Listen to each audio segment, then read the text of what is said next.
Di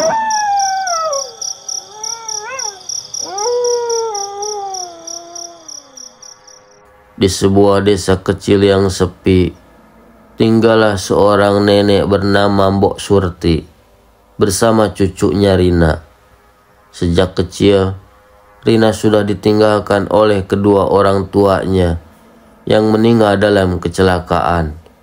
Mbok Surtilah yang membesarkan dan merawatnya dengan penuh kasih sayang. Meskipun begitu, Rina tumbuh menjadi gadis yang keras kepala dan pemarah. Ia sering merasa malu memiliki seorang nenek yang tua dan miskin. Ia membandingkan hidupnya dengan teman-teman sekolahnya yang memiliki orang tua kaya dan tinggal di rumah besar. "Nek, aku capek hidup miskin begini," seringkali ia mengeluh. "Kenapa sih aku harus tinggal sama nenek? Aku mau hidup enak seperti teman-temanku," ujar Rina kepada Mbok Surti. Mbok Surti hanya tersenyum sabar, meski hatinya perih mendengar ucapan cucunya sendiri. Hingga suatu hari, kesabaran Rina benar-benar habis.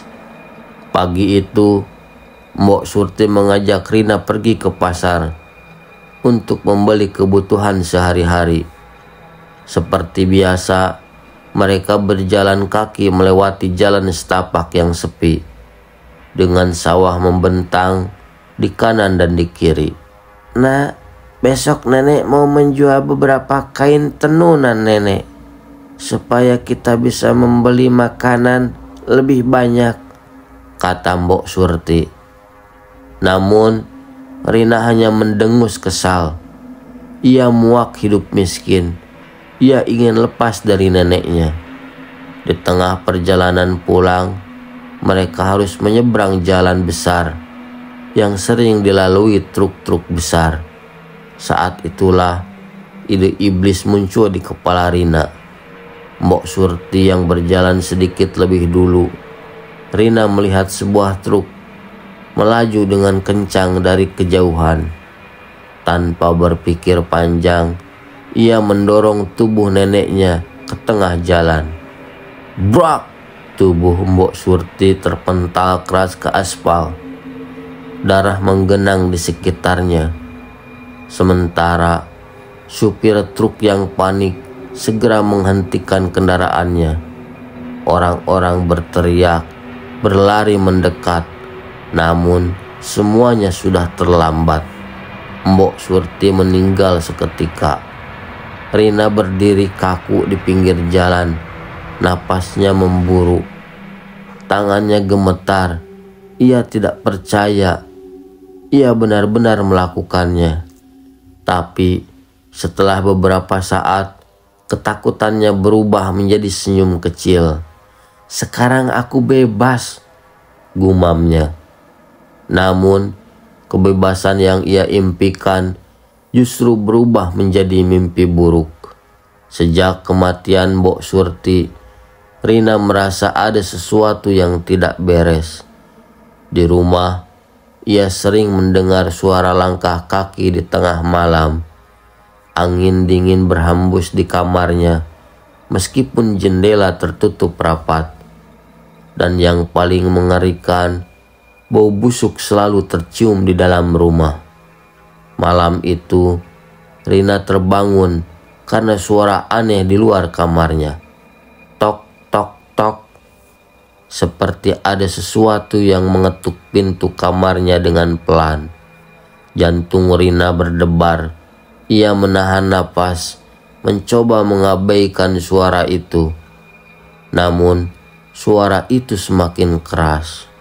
Tok, tok, tok. Dengan tangan gemetar, Rina berjalan menuju pintu dan membukanya perlahan. Tapi yang terlihat hanyalah kegelapan. Namun tiba-tiba aroma busuk yang menusuk hidung menyeruak ke dalam kamar. Dan di sana berdiri sosok yang seharusnya sudah mati, Mbok Surti. Namun bukan dalam wujudnya yang biasa. Ia kini berbalut kain kafan kotor dan berlumuran tanah. Wajahnya hancur, darah mengering di kulitnya yang membusuk. Matanya hitam pekat, kosong, tanpa cahaya. "Rina!" Suara parau itu menggema. Rina terjatuh ke lantai, tubuhnya kaku, matanya membelalak ketakutan saat neneknya perlahan melayang masuk ke dalam kamar. "Nenek, nenek." Suaranya tercekat. Pocong itu terus mendekat, semakin dekat, hingga wajah rusaknya hanya berjarak beberapa inci dari wajah Rina. "Apa salah nenek?" Suara itu bergetar, menyayat hati. "Kenapa kau membunuh nenek?" Rina ingin berteriak, ingin berlari, tapi tubuhnya seakan membatu. "Nenek, nenek, maafkan aku. Aku tidak sengaja." Rina menangis histeris. Pocong itu menggerakkan kepalanya perlahan. Matanya yang hitam pekat menatap langsung ke mata Rina. "Tidak sengaja kau mendorong nenek, lalu membiarkan nenek mati. Kau bilang itu tidak sengaja." Bau busuk semakin menyengat. Rina merasa kepalanya berputar. Ia ingin bangun dan kabur, tetapi kakinya tidak bisa digerakkan. Pocong itu semakin mendekat. Tangannya yang membusuk terangkat, seolah ingin meraih tubuh Rina. Kau harus ikut nenek." Rina pun berteriak sekencang-kencangnya.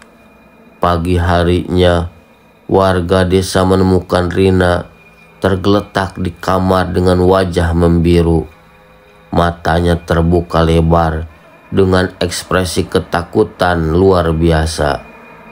Ia masih hidup, tetapi pikirannya sudah hancur. Sejak malam itu, Rina tidak pernah berbicara lagi. Ia hanya duduk di sudut kamar. Tubuhnya gemetar, matanya kosong menatap dinding. Kadang-kadang ia bergumam sendiri, menyebut-nyebut nama neneknya. Beberapa orang desa berkata bahwa mereka sering melihat sosok pocong dengan wajah hancur berdiri di depan rumah Rina, seolah masih menunggunya. Dan setiap malam, dari dalam kamar Rina terdengar bisikan yang membuat bulu kuduk siapapun berdiri. "Kenapa Rina? Kenapa kau membunuh nenek?" Setelah kejadian mengerikan malam itu, keadaan Rina semakin memburuk. Ia tidak lagi pergi ke sekolah atau berbicara dengan siapapun. Tubuhnya semakin kurus, matanya cekung, dan wajahnya selalu pucat seperti orang yang tidak tidur berhari-hari. Warga desa mulai berbicara. "Aku pernah melihat Rina berjalan sendirian di kuburan tengah malam. Bibirnya bergerak, seolah-olah berbicara dengan seseorang," bisik seorang wanita di warung. "Benar, kemarin aku mendengar suara tangisan dari rumahnya, padahal rumah itu kosong," sahut yang lain. Orang-orang mulai percaya bahwa arwah Mbok Surti belum pergi, bahwa ia masih berada di sekitar rumah, mengawasi cucunya, menuntut balas atas kematiannya. Namun, tidak ada yang berani bertanya langsung kepada Rina. Sampai suatu malam, seorang temannya, Dita, memberanikan diri untuk mengunjungi rumah itu. Dita mengetuk pintu perlahan. "Rina, kamu di dalam?" panggilnya dengan suara ragu. Tapi tidak ada jawaban. Ketika Dita hendak berbalik pergi, pintu tiba-tiba berderi terbuka. Dari dalam rumah yang gelap, Rina berdiri di ambang pintu. Matanya merah, rambutnya berantakan, dan tubuhnya berbau anyir. Dita bergidik. "Kamu kenapa? Semua orang khawatir sama kamu." Rina tertawa kecil, namun terdengar aneh, seperti suara seseorang yang kehilangan akal. "Aku tidak sendiri lagi," katanya pelan. Dita menelan ludah. "Maksudmu?" Rina menoleh ke dalam rumahnya yang gelap. "Kamu tidak melihatnya?" bisiknya. Dita mengerutkan kening. "Melihat apa?" Rina tertawa lagi, namun kali ini tawanya berubah menjadi tangisan histeris. Nenek di sini. Dia datang setiap malam. Dia duduk di pojokan kamar, menatapku tanpa berkata apa-apa. Kadang-kadang dia berjalan ke arahku dan menyentuh tanganku. Tangannya dingin. Aku tidak kuat lagi. Dita terkejut. Ia berusaha menenangkan Rina, tetapi gadis itu terus menangis. "Aku tidak bisa tidur. Aku tidak bisa makan. Aku mendengar suara nenek di kepalaku. Dia bilang aku harus ikut bersamanya." Tiba-tiba bau busuk menyengat hidung Dita. Dingin menyeruak di dalam rumah itu. Lalu terdengar suara bisikan, halus namun mengerikan. "Rina, kenapa kamu membunuh nenek?"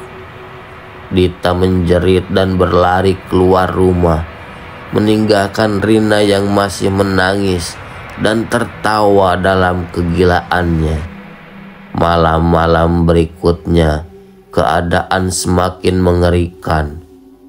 Beberapa warga desa yang lewat di depan rumah Rina melaporkan hal-hal aneh. "Aku melihat Rina berdiri di jendela, tersenyum, tapi di belakangnya ada sosok lain, pocong dengan wajah hancur," ujar seorang bapak tua dengan suara gemetar. "Aku mendengar suara langkah kaki di sekitar rumahnya. Padahal Rina ada di dalam kamar," kata yang lain. Tak ada yang berani mendekati rumah itu lagi. Sementara itu, Rina semakin kehilangan akal. Ia mulai berbicara sendiri, tertawa tanpa alasan, dan tubuhnya semakin kurus seperti orang yang hampir mati kelaparan. Hingga suatu malam, seorang warga mendengar teriakan panjang dari dalam rumah itu. Ketika mereka mendobrak pintu, mereka menemukan Rina tergeletak di lantai dengan mata melotot dan mulut terbuka lebar, seolah-olah ia melihat sesuatu yang sangat mengerikan. Ia masih bernapas, tetapi pikirannya sudah tidak ada. Sejak malam itu, Rina hanya duduk di sudut kamar rumah sakit jiwa, menatap kosong ke dinding. Terkadang, ia masih tersenyum kecil dan berbisik pelan. Nenek datang lagi.